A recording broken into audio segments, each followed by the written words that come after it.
بسم اللہ الرحمن الرحیم. Welcome back. ایک بار پھر آپ سب لوگوں کو خوش آمدید کہتے ہیں.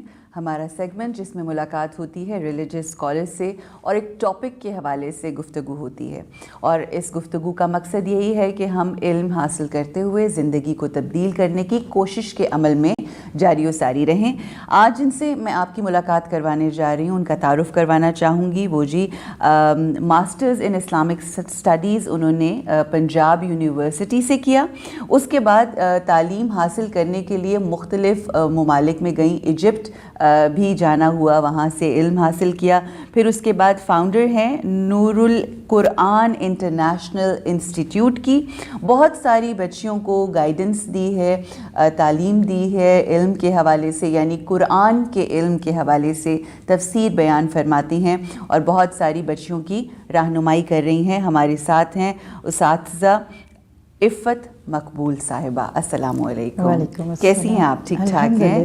عفت صاحبہ پہلے تو بہت بہت شکریہ آپ کے آنے کا. آپ نے ہمیں عزت بخشی اپنے پریزنس سے، اور بہت اہم ٹاپک جس کے حوالے سے ہم بات کرنے جا رہے ہیں. میں ایک قرآن کی آیت ہے، اس کا ترجمہ آپ کے سامنے ایکسپلین کروں گی تو آپ کو ہمارے آج کے ٹاپک کا اندازہ ہو جائے گا کہ وہ کیا ہے. ترجمہ ہے، اللہ سبحانہ وتعالیٰ ارشاد فرماتے ہیں، پڑھو اپنے اس رب کے نام کے ساتھ جس نے پیدا فرمایا ہے اس ساری مخلوق کو اور انسان کو خون کے لوتھڑے سے بنایا. پڑھو اور تمہارا رب بڑا کریم ہے جس نے قلم کے ذریعے سے علم سکھایا، انسان کو وہ علم دیا جسے وہ نہ جانتا تھا مگر انسان سرکش ہو جاتا ہے.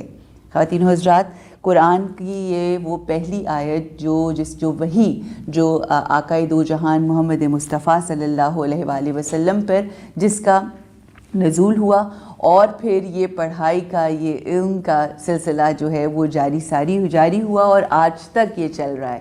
اور ہم قرآن کے حوالے سے کہتے ہیں کہ یہ ایسا معجزہ ہے آقا کا، اللہ سبحانہ وتعالیٰ کا کلام، کہ جو لوگوں کی زندگیوں کو بدل دیتا ہے. ہمارے ساتھ جو ہماری مہمان ہیں ان سے ہم گزارش کریں گے کہ یہ جو پہلی وحی میں علم کا تذکرہ ہوا، پڑھنے کا تذکرہ ہوا، اس کی کیا فضیلت اور کیا اہمیت ہے، کیا فرمائیے گا؟ جی جزاک اللہ خیر. اللہ سبحانہ تعالیٰ سے دعا ہے کہ ہم آج اس موضوع کو اس طرح سمجھ سکیں کہ جس کے بعد باقی باتیں سمجھنا آسان ہو جائے. تو ہم سب جانتے ہیں کہ سورۃ علق کی ابتدائی 5 آیات جو ہیں یہ پہلی وحی ہے. تھوڑا سا اس کا بیک گراؤنڈ اگر ہم دیکھ سکیں تو ہم اس کو اچھی طرح سے سمجھیں گے. ہمارا ایمان ہے کہ اللہ کے نبی صلی اللہ علیہ وسلم آخری نبی ہیں، اور ہم یہ بھی جانتے ہیں کہ اللہ کے نبی صلی اللہ علیہ وسلم سے پہلے جو نبی گزرے وہ حضرت عیسیٰ علیہ السلام تھے. تو آپ کہہ سکتے ہیں کہ انسانیت کے نام، رب کا پیغام کئی صدیوں کے بعد آیا. انسانیت ترس رہی تھی اور پوری دنیا میں ایک فساد تھا، ظہر الفساد فی البر والبحر کی کیفیت میں. تو اللہ سبحانہ تعالیٰ نے انسانیت کو اپنا وہ آخری اور مکمل پیغام دینا چاہا کہ جو محمد مصطفیٰ صلی اللہ علیہ وسلم کے ذریعے تھا. تو اقرا بسم ربک کا ساتھ دیکھیے کہ عربی زبان میں لفظ اقرا پڑھنے کے لیے بھی آتا ہے اور پڑھ کر سنائیے، یعنی اس ایک لفظ میں خود علم حاصل کرنا اور پھر دوسروں کو سکھانا، یہ بات بھی تھی. اور آپ دیکھ رہے ہیں کہ نہ تو یہ آپ کہہ سکتے ہیں کہ لفظ اقرا دین اسلام کی عمارت کی پہلی اینٹ ہے. پہلا حکم ہے نہ نماز کا، نہ روزے کا، نہ حج کا، نہ زکوٰۃ کا، نہ سود کی بات ہے اس میں، نہ شراب چھوڑنے کی بات ہے. آج ہم جب دین کی بات کرتے ہیں تو عموماً ان چیزوں سے بات شروع کر کے سننے والے کو گناہ گار کر کے اور زیادہ سرکشی پہ لانے کی کوشش کر دیتے ہیں نہ چاہتے ہوئے. حالانکہ اصل چیز علم تھی، وہ علم جس سے اللہ کی معرفت ہو، جس سے انسان اللہ تعالیٰ سے جڑے. جب بندے کو اللہ کی معرفت ہو جاتی ہے اس کے بعد کیا بات رہ گئی پیچھے؟ تو اقرا بسم ربک میں ایک بہت بڑا پیغام ہے. آپ کوئی اور سوال کریں تو میں پھر انشاءاللہ اس کو مزید تھوڑا سا الیبوریٹ کروں گی. دیکھیے جو مسلمان ہیں، جو ہم اللہ سبحانہ و تعالیٰ کا کلمہ پڑھتے ہیں، رسول اللہ کی رسالت کی گواہی دیتے ہیں، ان تمام لوگوں کے اوپر واجب ہے کہ ہم نہ صرف اس کا علم حاصل کریں بلکہ عملی شکل کے اندر جو ہے اس کو دنیا کے سامنے پیش کیا جائے، اور دنیا دکھاوے کے لیے نہیں بلکہ وہ عمل جو خالصتاً رب تعالیٰ کی ذات کے لیے کیا جاتا ہے وہ عمل کر کے دکھایا جائے. With the passage of time ہم یہ دیکھتے ہیں کہ بہت زیادہ دوری آ گئی ہے قرآن کی ذات سے، یا اگر ہم پھر وہی کے پہلے پیغام کی طرف آ جائیں تو پڑھنا ہمارا انٹرسٹ نہیں رہا، چاہے قرآن ہو، چاہے نصابی کتابیں ہوں، چاہے غیر نصابی کتابیں ہوں، مگر بالخصوص کیونکہ قرآن کا مہینہ ہے ہم اس کا تذکرہ کریں گے. تو مجھے یہ بتائیے کہ پہلی وحی کی اس اہمیت کو ہمیں آپ کس طرح سے سمجھائیں گی کہ آج کل کے بچے، چاہے بچے ہوں، جوان ہوں، بوڑھے ہوں، کسی بھی عمر سے ان کا تعلق ہو، وہ اپنے آپ کو جوڑ لیں اس پیغام کے ساتھ جو اللہ کا پیغام ہمیں پہلی وحی کی صورت میں ملا ہے. جی جزاک اللہ خیر، آپ کا بہت ہی اچھا سوال ہے. اصل بات ہی یہ ہے، آج ہمارا کانسیپٹ ہی رانگ ہے. اگر ہم جس دنیا میں سبھی آنکھ کھولے بیٹھے ہیں دیکھیں تو ہمیں دو قسم کے علوم پیش کیے جاتے ہیں. ایک عصری علوم جس کو آپ سیکولر نالج کہہ لیں، ورڈلی knowledge, chemistry, physics, biology, Urdu, English کی صورت میں، اور دوسری طرف لوگ کہتے ہیں سیکرڈ نالج یعنی مذہبی علم. آج ہمارا ایک بہت بڑا مسئلہ یہ ہے کہ آج کی سوسائٹی میں پیدا ہونے والا ایک بچہ جو ہی آنکھ کھولتا ہے تو اپنے سامنے دو چوائسز دیکھتا ہے. یعنی آج لوگوں نے دنیا کے علم کو بالکل الگ کر دیا اور ریلیجس یا دینی علم کو الگ کر دیا. نقصان کیا ہوا کہ دونوں کی آپس میں چپکلش ہے. آج ہم اس آیت کی روشنی میں دیکھیں گے کہ اقرا بسمی ربی کا، صرف اتنا رک جائے اگر تو اقرا ہے پڑھو، بسمی ساتھ ربی کا اپنے رب کے. آپ دیکھیں اللہ تعالیٰ نے یہ بھی نہیں کہا کہ اقرا بسم اللہ الرحمن الرحیم کہ اللہ کے نام کے ساتھ، لفظ اللہ نہیں بولا، اقرا بسم ربی کا. اللہ سبحانہ تعالیٰ کے بہت پیارے نام ہیں. ہم نے ابھی ریسنٹلی امیز بائے الاسماء الحسنہ میں ایک نام کو بہت ڈیٹیل سے دیکھا ہے. تو جنہوں نے اگر وہ سنا ہو تو وہ جانتے ہیں کہ لفظ رب کے اندر 6 چیزیں ہوتی ہیں. اور اگر یہاں اس ٹیکسٹ میں دیکھیں تو ایک بچہ دنیا میں آتے ہی وہ یہ بھی نہیں جانتا کہ اس کو کس نے پیدا کیا، کون ہے. اس کے اندر اللہ نے ایک وحی کا یعنی ایک اس کے اندر الہام رکھا ہے. وہ انشاءاللہ ہم اپنے سیکنڈ سیشن میں بات کریں گے. لیکن یہاں بات کروں گی کہ وہ پیدا ہوتے ہی رب کو دیکھتا ہے، ذرے کو کمال تک پہنچانے والا، رب یربی تربیہ. اور وہ دنیا میں آتے ہی غیر محسوس طریقے سے یہ دیکھتا ہے کہ میں روتا ہوں تو مجھے دودھ مل جاتا ہے. صحیح. مجھے کون ہے جو دودھ پلاتا ہے؟ اور سامنے دیکھا جائے تو ماں باپ. یعنی بچہ دنیا میں آتے ہی 2 طرح کی ربوبیت کو دیکھتا ہے. ہر چیخ پہ، ہر پکار پہ ایک عورت آتی ہے اور اس کو سینے سے لگاتی ہے، اور دوسری طرف اللہ تعالیٰ. پہلی وحی کا پیغام یہ تھا، تم سائنس پڑھو، تم کیمسٹری پڑھو، تم میتھ پڑھو، ہر چیز تمہیں اللہ سے جوڑے. آج کا ایک بہت بڑا مسئلہ یہ ہے کہ لوگ کیا سوچتے ہیں، یا ہم مذہبی تعلیم حاصل کریں، کسی مدرسے میں جائیں گے، عالمہ کا کورس، اسی طرح فاضلات کے کورس ہیں، 6 سال 8 سال لگاتے ہیں بچوں، لیکن ان کا انگلش سے، دنیا کی انوینشن سے، ترقی سے کوئی تعلق نہیں. اور میں بہت ہی معذرت سے اپنے ساتھ، کیونکہ میں بھی اس وقت ایک مذہب کی ریپریزنٹیٹیو ہوں، لوگوں کو ہمیں گلٹ دے کے آتے ہیں کہ سائنس پڑھنے والے اور میتھ کرنے والے، انگلش پڑھنے والے تو وقت ضائع کر رہے ہیں. رائٹ. اور یہ تو بس ٹائم ویسٹر ہے، آپ اتنے مہنگے اسکولوں میں بچوں کو بھیجیں اور آپ جا کے بچوں کو مدرسے میں ڈالیں. بالکل صحیح. اب ایک بچے کے ماں باپ جو واقعی یہ سوچتے ہیں کہ مجھے اپنے بچے کو ایک اچھا انسان بنانا ہے تو وہ کسی بھی مدرسے کا رخ کرتے ہیں. صحیح. اور عام طور پہ دیکھا جا رہا ہے کہ مدرسوں میں ایک ایسا خاص ماحول ہوتا ہے کہ ماشاءاللہ بچوں کو بہت اچھا ریز کیا جاتا ہے، تو ان کی تجوید اچھی ہوتی ہے، گرامر اچھی، اور بعد میں فقہی الجھنوں میں بھی ڈال دیا جاتا ہے. لیکن جب وہ بچہ باہر آتا ہے تو وہ کسی انگلش بولنے والے سے بات بھی نہیں کر سکتا. بالکل. وہ ایسے کسی ماحول میں چلا جائے جہاں لوگ دنیا کے نشے میں، اس میں کانفیڈنس نہیں آتا. تو ہوا کیا، یعنی آج کا سارا جو ہم اینڈ پہ پہنچیں گے کہ ہمارے ہاں 2 سٹریمز چل رہی ہیں. ایک مسٹر پیدا ہو رہا ہے اور ایک ملاس. وہ مسٹرز ملاس کو برا بھلا کہتے ہیں، آپ ملاس کی صورت میں دیکھتے ہیں، اور دوسری طرف دیکھا جائے تو دیندار دنیا داروں کو